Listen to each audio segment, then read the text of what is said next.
Yo, what's up sa inyo mga kabatak? Day 7 na nga, napaka-consistent natin. Day 7 natin of sharing a collectible. And for today, ang i-unbox natin, well, di naman to unboxing video, nagkataon lang na yung mga gusto ko i-share sa inyo is yung mga sealed ko na items. Ito ang Spider-Man 2 Gamerverse na Venom.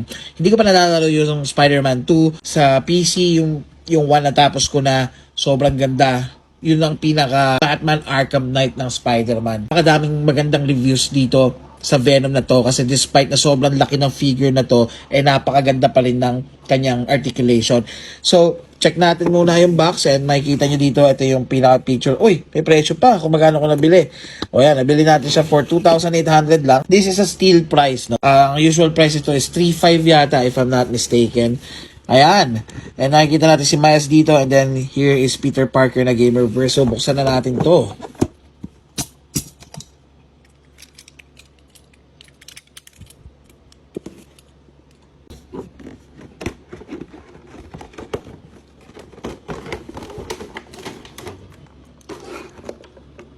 So right off the box, eto na siya. Kung makikita nyo naman, napakaganda ng head sculpt.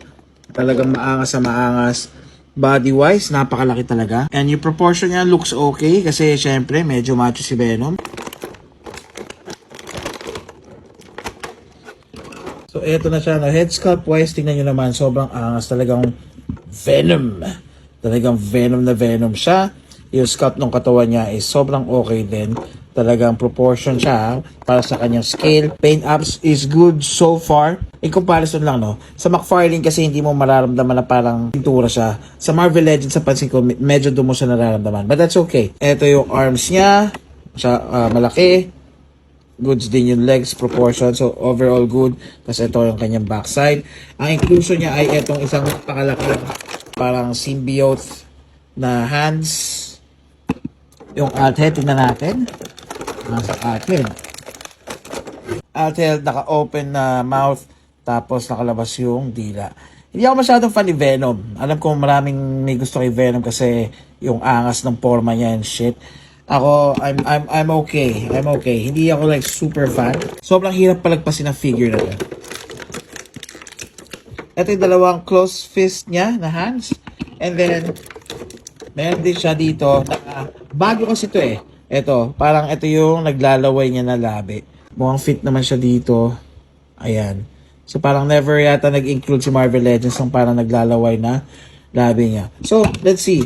Articulation wise kasi yun yung gusto rin talaga nating malaman kung tama ba ang haka-haka sa YouTube. Expectation kasi kapag malaki yung figure, medyo mahirap siya i-articulate. Kasi syempre, malaki siya. And yung proportions niya parang ang hirap. Pero tingnan natin dito. Ito yung ab crunch niya. Oh, crispy. So, paint-wise and figure-wise, design-wise, no complaints. Sadyang maganda talaga. Bigyan ko muna kayo ng height comparison din pala. Meron ako dito yung Gamerverse na Miles Morales. Ito, nakaposing kasi siya. Na ganyan. Pero itatayo lang natin siya ng diretso.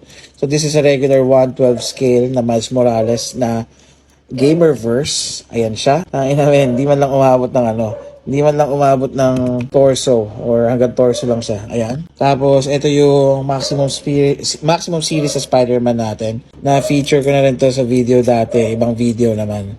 Hindi, serye din yun Ayan. So, yan. So, halos ganun lang din. So, sobrang laki talaga nitong Venom na to. Now, we're gonna set this aside to check the articulation. So, tingnan natin, So, meron din siya leg swivel. Ayan. Sa arms, meron din. Sa head. Okay. And yung kanyang ab crunch. Ito, sobrang tunog. Okay, testing natin kung gano'n natin siya ma-articulate, ha. So, bibigyan ko na kayo ng series of posing na magagawa ko.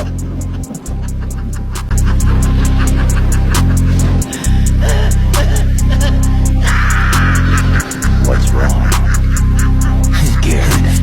Rocket bastard like I'm Venom. Think he done met me, I been him. Venom in sleep, baby, send him. I ain't that killer for real, but I don't hesitate to pull triggers. If you pop up Molly, he ain't do it for real. Nah, he not a villain for real. Rapping the dead bastard living. Flappers in my windows, tending for real.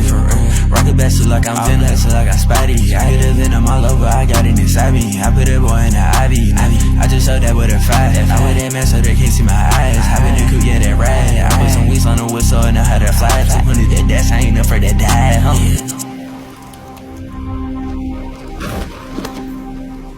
The city's overrun. We don't stand a chance.